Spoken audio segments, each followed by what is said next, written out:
জঙ্গি যোগে ধৃত মালদার উমর ফারুক। আর এই উমর ফারুকের সূত্র ধরেই পাওয়া যাচ্ছে আরো একজনের নাম, সাবির আহমেদ লোন। কাশ্মীরের সাবির আহমেদ লোন। এবার সাবিরের সঙ্গে উমরের সন্ত্রাস যোগসাজশ রয়েছে বলে এখনো পর্যন্ত মনে করা হচ্ছে, কিন্তু কিভাবে? আমাদের সঙ্গে সরাসরি অমিত রয়েছে। অমিত, এই যে এই সাবির আহমেদ লোন, এর ব্যাকগ্রাউন্ডটা ঠিক কিরকম, এর ইতিহাসটা ঠিক কি কারণে এটাকে জঙ্গি যোগ বলে খবর পাওয়া যাচ্ছে, এবং তারই পাশাপাশি সাবিরের সঙ্গে উমরের যোগসাজশ হলো কিভাবে? প্রথমে আসি হচ্ছে সাবির আহমেদ লোন। এই নামটার সঙ্গে ভারতবর্ষের পরিচয় হয়েছিল 2007 সালে, এবং 2007 সালে যখন একে দিল্লি পুলিশের স্পেশাল সেল গ্রেপ্তার করে, তখন তার কাছ থেকে AK-47 গ্রেনেড সহ আগ্নেয়াস্ত্র এবং বিস্ফোরক তার কাছে পাওয়া গিয়েছিল। এবং তারপরে সে কাস্টাডি ছিল, জেল থেকে সে মুক্ত মানে ছাড়া পেয়েছে 2019 সালে। কিন্তু তার আগে 2007 সালের আগেই এই লস্করের প্রশিক্ষিত জঙ্গি হিসেবে কিন্তু কাজ শুরু করে দিয়েছিল আমাদের ভারতবর্ষে।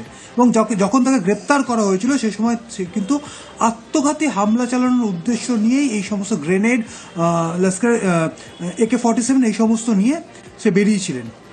এবং জেলের গ্রেপ্তারের আগে যেমন তার জঙ্গি প্রশিক্ষণ হয়ে গিয়েছিল, সেই সময় 2007 সালের আগে সে কিন্তু বাংলাদেশেও গিয়েছিল, কারণ লস্করের নেতৃত্বের অর্ডারেই তাকে বাংলাদেশ পাঠানো হয়েছিল 2007 সালের আগে। এবং বাংলাদেশে লস্করের মডিউল তৈরি করার ক্ষেত্রে এবং একই সঙ্গে পরবর্তী সময়ে যে জামাত জঙ্গি গোষ্ঠী রয়েছে তাদেরকে লস্করের সঙ্গে ইনক্লুড করার ক্ষেত্রে এই লোনকে কিন্তু পাঠানো হয়েছিল 2006-এর শেষ দিকে বা 2007-এর আগে। এই তথ্য উঠে আসছে। পরবর্তী সময় 2019 সালে সে যখন জেলমুক্ত হলো, সে আবারও 2019-এর একদম শেষ লগ্নে, অর্থাৎ নভেম্বর বা ডিসেম্বরে সে আবার বাংলাদেশ গেল। বাংলাদেশে গিয়ে সেখানে আবারও নতুন করে লস্করের স্লিপার সেল এবং একই সঙ্গে আমাদের দেশে যাতে লস্করকে দিয়ে কাজ করানো যায় তার জন্য ছোট ছোট মডিউল তৈরি করার কাজটা শুরু করলো। এই মডিউল তৈরি করার কাজ যখন শুরু করছে, তো বাংলাদেশ যাওয়ার আগের মুহূর্তে, যখন ও বাংলাদেশ যাচ্ছে 2019 সালে একদম শেষ দিকে, সেই সময় যেটা জানা যাচ্ছে দিল্লি পুলিশ সূত্র থেকে বা সেন্ট্রাল এজেন্সির তরফ থেকে, যে একদম শেষ দিকে যখন সে যাচ্ছে, আমাদের রাজ্যের মাহদিপুর বর্ডার হয়ে যখন যাচ্ছিল সে বাংলাদেশ, সেই সময় মাহদিপুর সীমান্তবর্তী এলাকায় একটি গ্রামে তার উমারের সঙ্গে তার পরিচয় হয়। এবং তারপর 2020 সালে আবারও ওই গ্রামের কাছাকাছি এই লোন এসেছিলেন, এই তথ্য উঠে আসছে, এবং সেই সময় আবারও উমার যায়।